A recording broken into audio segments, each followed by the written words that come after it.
Mhm. Let me know when you go. Wait for the clock to strike. And live. And 5, 4, 3. All right, guys. So thanks for joining in to our live Q&A panel discussion today. My name is Paul Robinson. If you don't know me, founder and CEO of Construct Reach. And essentially, we are a workforce development company that seeks to build reachable opportunities through construction to try to engage a younger, diverse demographic. And for us, it's being a facilitator, being able to unite all stakeholders, whether it's brands, general construction owners, GCs, business leaders, educators, and young people. And so, for us, it's all about introducing construction and bringing visibility to just the different opportunities that exist within the industry. And, what we're doing now is no different. When you consider the situation that we find ourselves in, we are in the midst of a pandemic. We're in the midst of an unprecedented time, and it is definitely having a huge impact on our educators and our students, right? And so for us, it's being able to step up during this time. It's being able to bring the industry even closer, right? And to provide resources, to provide online materials so that you guys can still stay engaged, so that you guys can still understand like what this impact is having on the state of the construction industry. And so I've got some very distinguished panelists who are here with us today. These gentlemen have taken the time to be with us from their respective places. And I'll just go ahead and introduce them, and we'll go ahead and just kind of start this panel discussion, jump into a couple of questions. And then also, if you guys have questions as we're going live, want to make sure that we get a chance to offer up some of those questions that you guys have too, so we can provide some answers for you. So sounds good? All right, so we'll jump right in. So first up, we've got Tom Harmon, and Tom Harmon is out of Columbus, Indiana. He is the CEO of Taylor Brothers Construction, and I'll just let Tom kind of expound on his company, what they do, what they specialize in, and then we'll move on to our next panelist, and then we'll go ahead and just jump in after that. Sounds good? All right, Tom. All right, thank you, Paul. Taylor Brothers is involved in several different marketplaces. Retail is a marketplace we do a lot in, educational facilities, the gaming industry, industrial complexes. We also have a couple other companies in the Harmon Group that allows us to kind of understand what's going on in the various different marketplaces out there. And there is not a marketplace that has not been impacted in some way or another regarding the COVID-19 virus. So it's been something that we've had to respond to, and it's had its impact. Fortunately, construction is considered an essential process. So we're continuing to work through this time, and our owners are wanting to continue with their projects. We've had very few industries that have just been in a total shutdown mode. All right, thanks, Tom. And then next up, we've got Mike Arison. So Mike Arison is the CEO of Fulcrum Construction. They've got several locations. I'll let Mike speak to that, but he's based out of Atlanta, Georgia. So thanks, Mike, for joining us today.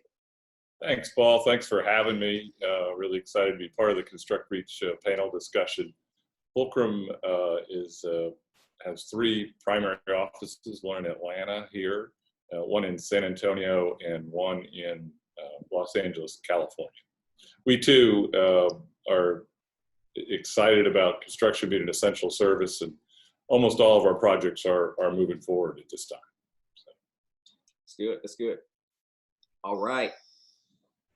And then last but not least, we've got Target represented on here. We've got Steve McCready. Steve McCready is the Vice President of Construction at Target. And I know what you're thinking. You're like, well, why is Target on a panel talking about construction, right? But when you think about Target, I mean, just because of the sheer amount of physical locations that they have, right? They have a large footprint within the construction industry. And so we've got Steve McCready on. He's going to kind of share kind of how that all fits into the Target brand under the umbrella of Target. And then we'll go ahead and jump in. Hey, Steve, thanks for joining us. Great.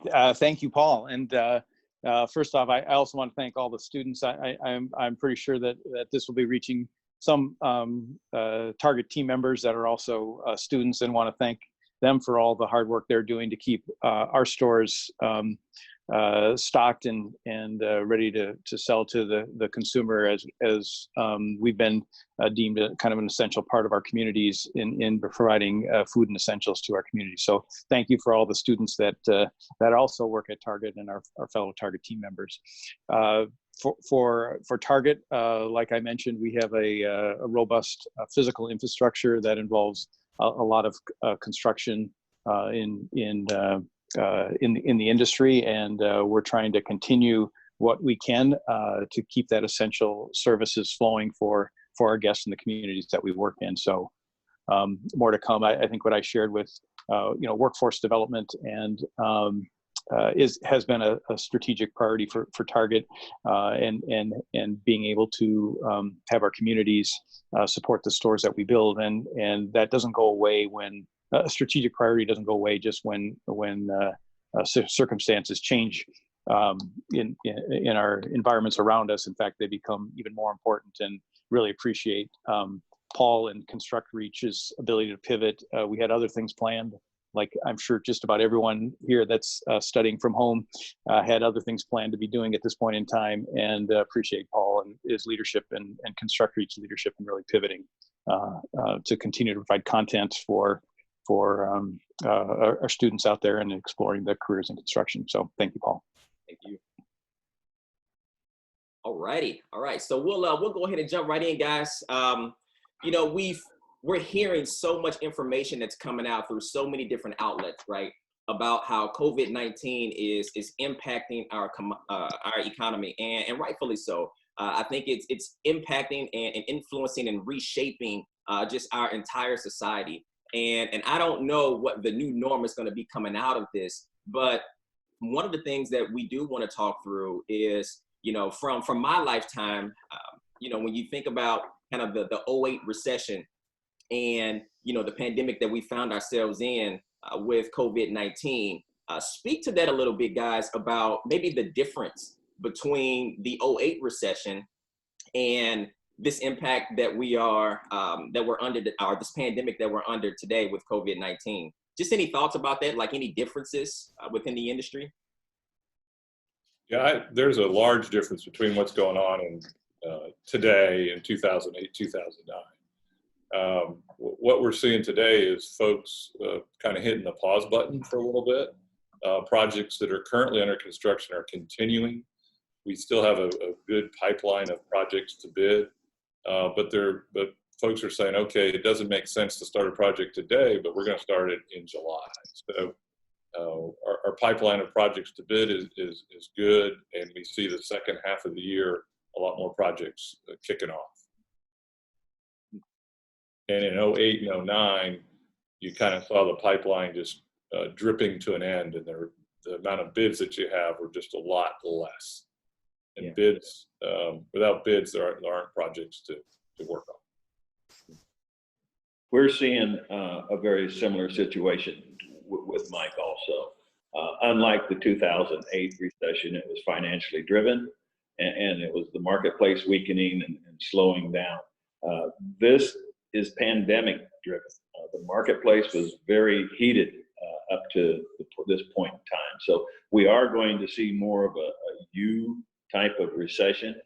We hope it comes back as fast as it can. I don't think it's going to come back as fast as it left us, but it will come back, and the demand is still out there, and we just got to get through it and make sure everybody stays safe and healthy in the process.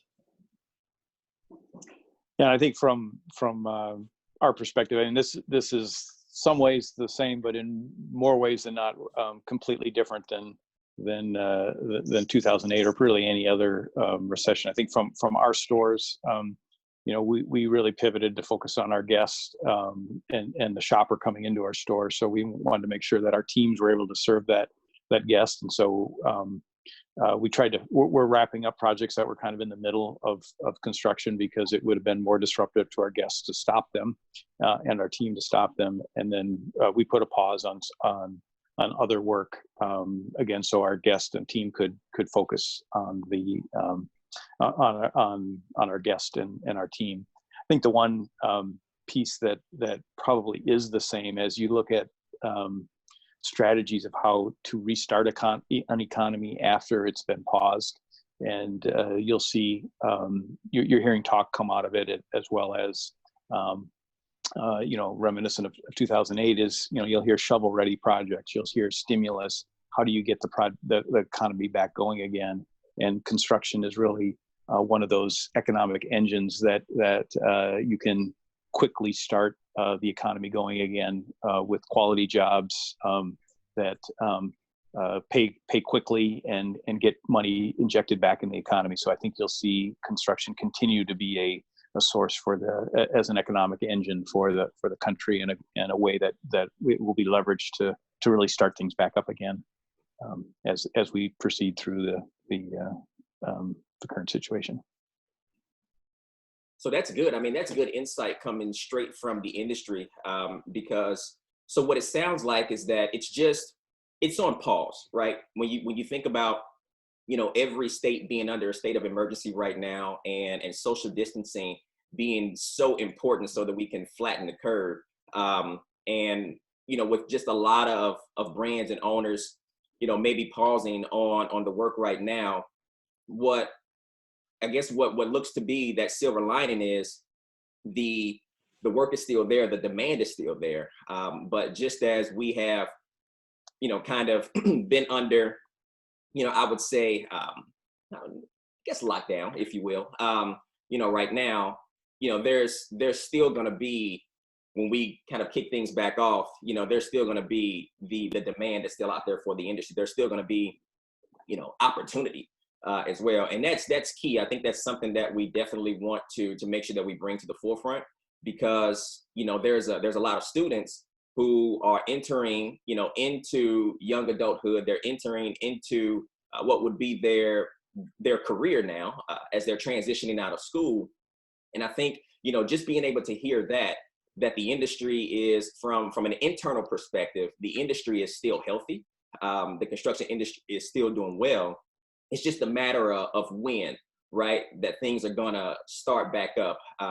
And so, I mean, that's very good to hear that that it's just paused right now. And so that's good. That's good. So if you think about kind of the other side, and I think some of you guys kind of mentioned this, but what do you envision the construction industry looking like specifically kind of on the other side of this pandemic? Well, I think that we'll see a steady and gradual increase in the number of projects, and demand for workers will be steady and consistent for quite a while. Yeah, to that end, Paul, I'm sure Mike was a lot like us. We were looking for people in all facets, all disciplines. The union halls were pretty much empty, and finding people was one of the big challenges. So when the marketplace does return, those challenges will return, and we'll be looking to try to find good people, young people to bring into the industry. Yeah, to just kind of reiterate that it is clearly the need and the demand. The statistics that are out there for our industry have not really changed because of this, and there's still a lot of opportunity for people to enter the construction industry and create a very rewarding career for them for many years. Man, that's good. So you guys, right, the industry is still in need, right, of younger, just fresh talent coming through. There's still opportunity within the construction industry, and so that's very good to hear. That's very good to know, because it's about bringing visibility, right, to what the industry has to offer. It's about bringing visibility, especially during some very cloudy and dark times. So it's bringing that right into the context of your life and saying, hey, there's still opportunity. The construction industry is still okay. We're navigating through this, but it's still in need, right, of younger, fresh talent coming through for the overall sustainability of the industry. So that's very good to hear. Very good. So so guys, could you speak a little bit to maybe how the industry is coming together to kind of weather this storm? I know we see just a lot of of different entities, a lot of different sectors kind of coming together and, you know, just kind of banding together and seeing how they can meet needs. But is there some things specifically that the industry is doing to kind of weather through or navigate through COVID-19?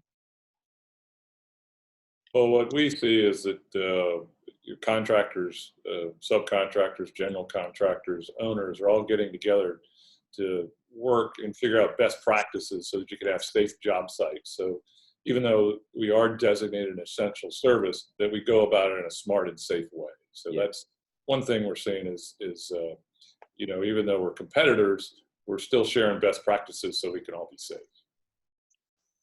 That's good. I think that the virtual job site, you know, we're seeing a lot of our team using not unlike what students are doing for classroom, actually using that on the job site, where call them virtual walkthroughs, virtual punch lists, quality control visits. We're even seeing cities adopt you know, a technology for their inspections where they're not coming out, they're relying on someone on the job site walking around with a camera through pick your tool that you'd use through a video and an interactive connection and doing their inspections that way. And we're also seeing virtual planning commission meetings that are happening and approving projects from a distance. So I think the entire industry is really adapting to the kind of the new norm around social distancing and keeping projects moving. And I think the exciting part is like how that will impact us in the future. Is like some of this stuff is like it's actually a better way to do it. And why would you go back to the old way when you just found a new way to do this? And it's probably accelerated things by years of adoption for things that would have just taken forever or not gone as fast, which is also when I think of people entering the industry, the thoughts and the new ways of thinking and interacting with people is really an important component. And I think the industry needs that new look, and there's opportunity for people that choose to come into this industry. That's great insight. Tom? The thing that has been kind of an eye opener for us has been the reliance on technology. Back to Steve's point, with us having between our group like over 100 professionals who work in offices on a daily basis in practicing safe distancing, we had to send everybody home. So we sent everybody home with laptops and monitors and equip them to work at home doing the jobs that they do in the office.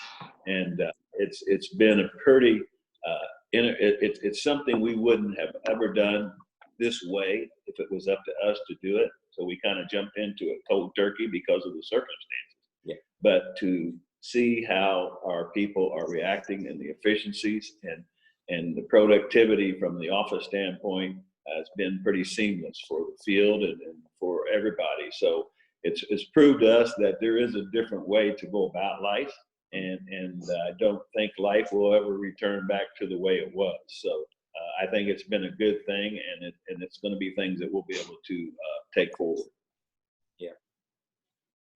Yeah, I mean, you know, right, and that's something good that you said, Tom. You know, we will go back to a sense of normalcy, but when you have, you know,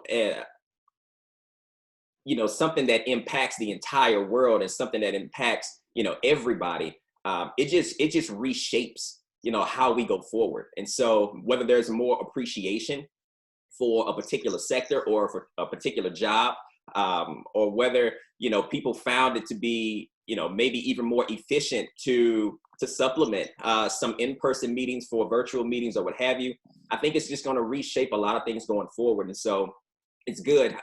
So I would ask this last thing before we open it up for a couple of questions and before we wrap up. But what advice would you guys have for young people that may be considering construction for career choice? Well, I'd say jump in.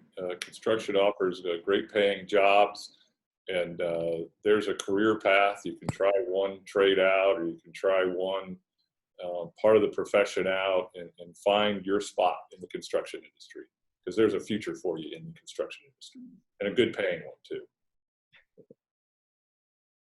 Yeah, to piggyback on what Mike said, yeah, it's a great industry, and I think it's important that the young people consider it. It is considered a consensual industry. You know, it's been very important to be able to continue paying our people on a regular basis when many people are being sent home without even the option to work.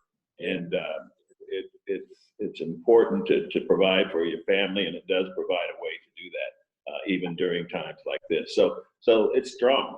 The industry is strong. It's going to continue to be strong. There are a lot of opportunities for young people, and we're looking for them every day. It's good. Yeah, and I just add that don't think this industry has everything figured out. Don't think that there's not room for, and that the industry is not hungry for innovation and new ways of looking at things that your experience can bring to it. This industry is hungry for that. We need new ideas, new ways of increasing productivity, getting the work done, still working together as a team. And so I wouldn't look at this as a career, and it's much more than a shovel and getting dirty. There's a lot of room for innovation and an industry that's hungry for new ideas and new people. It's good. It's good, guys. Well, thank you for just for taking the time out of your schedules today to be with me today to do this live panel discussion. If there are any questions that are coming from viewers right now, we would love to kind of take those. We'll let a couple of seconds go by to see if anybody has a couple of questions. And if not, then we'll go ahead and we'll shut it down. But just want to make sure that we offer up enough time for people to engage and ask a few questions. Cool. Well, if there are none, right, we do this every Wednesday at 11. We're talking about different topics, so join us again on Instagram Live at 11 a.m. Central Standard Time. We'll have some different panelists here. We want to thank Steve and Mike and Tom for being with us today, just providing just some amazing insight to the industry and how the industry is responding during this time, during COVID-19, and then just an opportunity for us to continue to add value and provide resources for educators and students who are out there. So it looks like we do have a question coming in. We got a Jennifer question. We got a question from Jennifer. Okay. She says, it sounds like a great opportunity for young people to bring innovative ideas and new talent. What are the first steps a young person would take to pursue a career in construction? That's a very good question. So what are the first steps that a young person should take in pursuing a career in construction? Very good question, Jennifer. Well, the first thing you do, get on the Construct Reach website and put their resume on it. So that sounds like a good first step is to join Construct Reach. Paul, we've had success working with the local high school vocational programs, and it's been a good feeder system for students who are interested in trying or in learning a little bit more about construction opportunities. Usually there are companies who have relationships with these vocational programs that could provide co-op-ships and maybe some summer work experiences for people, and an area for you to kind of get involved and get your toe wet in the industry and begin to learn what it's all about. Obviously, coming out of high school, you're not sure exactly what you want to do, but there's a lot of opportunities in this industry, and you got to begin to kind of expose yourself to them, and that's a good avenue to start. Yeah, I mean, being able to land an internship, I mean, that is essential, especially when you're a young person, because it allows you to get an understanding of what a profession entails at very low risk to you, right? Like, internships are important. I mean, they're great because you get a chance to learn and you get a chance to discover what it is that you want to do, and which is also important to what you don't want to do. And so, being able to land an internship, and we were not joking when a good first step is joining the social network of Construct Reach, because for us, we have a lot of these industry partners, like they're in the same space. So we build this community, and we're posting jobs. You get a chance to ask these questions in real time, and we offer just that support to make sure that we are connecting you with the right people, and that you're getting the insight and the the networking opportunities that you need to put you in position to land opportunities. And so definitely a next first step would be to join the Construct Reach social network. We've got another question coming in. Yes, and to that point, how do they join Construct Reach? Oh yeah, very good question. So all you got to do is go to the website. That's constructreach.com. You'll see buttons everywhere that says join the social network. So once you join that social network, you fill out a couple of questions or what have you, create a profile just like Instagram, just like Facebook, just like any other social media platform. We keep it very seamless, where you can post, you can share, you can comment, you can like, you can have friends. You can discover who's in close proximity to you, like other members, all within the app. And so you just go to the website, click on join the social network, and you're in. So download the app too. You can download the app from the Apple Store as well. I think that's just to add to that. I think the construction has maybe the reputation of something that you fail into as opposed to choose to go into. And I think Construct Reach is a way, and there are other organizations out there that do the same thing, but not quite the same way on a social basis that Construct Reach does. And it's really about connecting you to the programs that are already out there. Yep.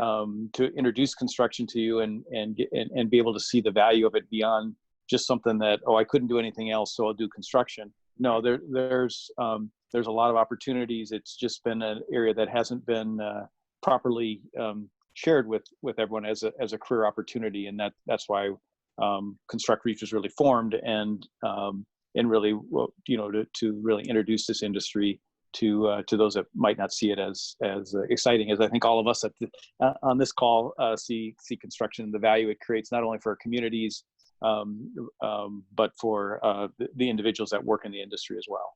Okay, got another question coming in. From Harlem 1695, how old does a person need to be to get into the industry of construction? Oh, very good question. So how old does a person have to be to get in to the industry of construction? So it sounds like that may be coming from a young person. So yeah. In our we are a union contractor, and most unions have a minimum age of 18 years to become. But however, if you're looking at other opportunities besides field opportunities like office opportunities or accounting or payroll or account receivable or something of that nature, we offer co-op shifts in the office for people, and those have no age restriction on if they're come into that category. Okay, that's good. And then, are these paid internship opportunities? Of course, I'll let them answer that. Are they paid internships? Yes. Yes, they are paid internships. Yes, all internships. Okay, now then, yes, you get paid. All right, good questions, guys. Yes. And actually, most internships pay between $15 and $20 an hour. So it's not minimum wage. Hold on, say that again, Mike. Say it again. It's not minimum wage. It's $15 to $20 an hour. 15 to 20, y'all, per hour. Way above minimum wage. So that's what we do. We bring visibility, we bring opportunities here, and create these networks to where you put yourself in position to gain insight, but to also establish just good relationships that can put you in position to landing an opportunity. So there you have it, guys. That's our first panel. We'll look forward to seeing you guys next week. We'll be here, same channel, same time, right? Different panelists, but we want to thank Mike and Tom and Steve once again for joining us, and take care, guys. We appreciate it. Thank you. All right. Thank you. Thank you. Okay.